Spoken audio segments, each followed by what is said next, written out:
Thank goodness we are finally here. It is day 2 of Gadget's launch week, and I can finally announce full support for source control in all Gadget apps. This has easily been the most requested Gadget feature, and we are so excited to be able to get it in the hands of developers.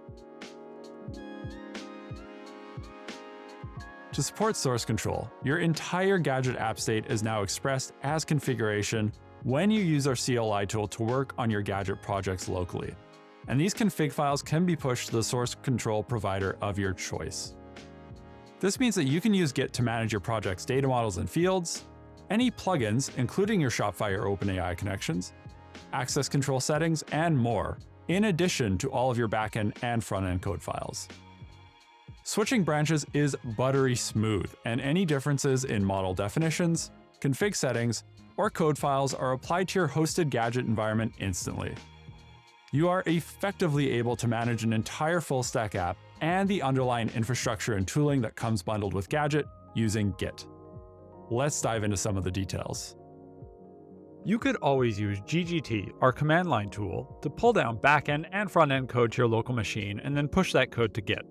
However, you couldn't version your data models, plugin or connection configs, or access control settings, which meant that switching between feature work and fixing a bug could be a manual task.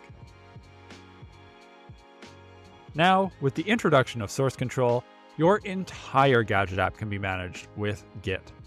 In addition to code, you can also use source control to manage your complete database schemas, including any model and field definitions, any plugin and connection configurations, such as your Shopify or OpenAI connections, your access control settings, and more. Anything you build, set, or change in the Gadget editor can now be pushed to a source control system, allowing you to stash changes to work on a bug, work on multiple new features in parallel, and follow your normal development workflow with the confidence that your entire project state will be contained and managed in Git. Database migrations are run under the hood instantly, and you can start working on your new or old branch right away. Source control works great with multiple environments. Every developer can work on their own environment, and devs can use Git and branching like they do today. Let's take a look at an example. To use source control in Gadget, I need to use GGT, Gadget's command line tool, to pull down my project files locally. I can just run this command in my terminal. I'm passing in my app and environment, and my project will be synced to my local computer. This looks like it's working. I can go ahead and open my project in my favorite editor. And voila, this is my Gadget project. Just like before, GGT is going to sync all of my front-end code that's in my web folder and my back-end actions. I can go take a look at my Gadgimon actions. We have create, delete, and update here. But there's a couple new files that have been added that aren't visible in the Gadget editor, and that includes this schema.gadget.ts file. This is a metadata file for my Gadgimon model, and it captures my model definition. That's going to include any fields that I have defined on my model, field names, field types, validations, anything I can set in the Gadget editor for this model is now expressed as a metadata file. The same can be said for access control. There is a permissions file that captures my access control settings, and we also have a root level settings.gadget.ts file that's capturing my Gadget framework version and any plugin and connection configuration. That's going to include my Shopify connection. Now that all of this information is expressed and captured in metadata files, I can use a source control provider like Git to manage it. So I'm going to go ahead and initialize a new Git project for this Gadget app. Just go git init, and I will push my current project to my master branch.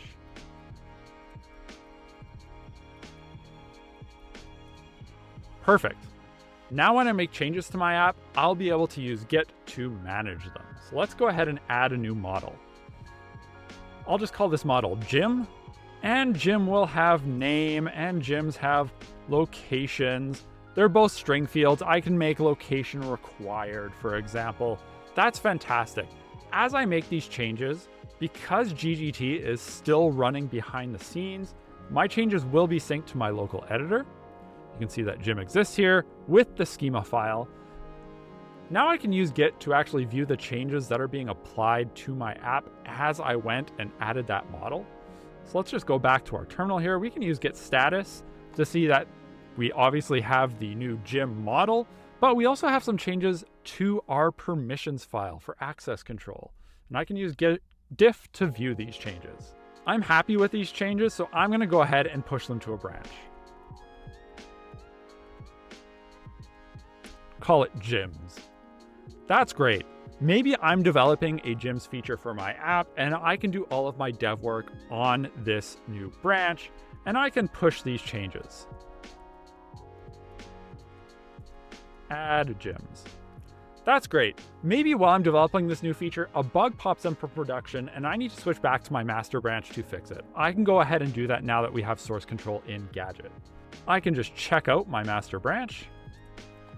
And you'll see, as expected, gyms is gone locally, but it is also going to be synced remotely.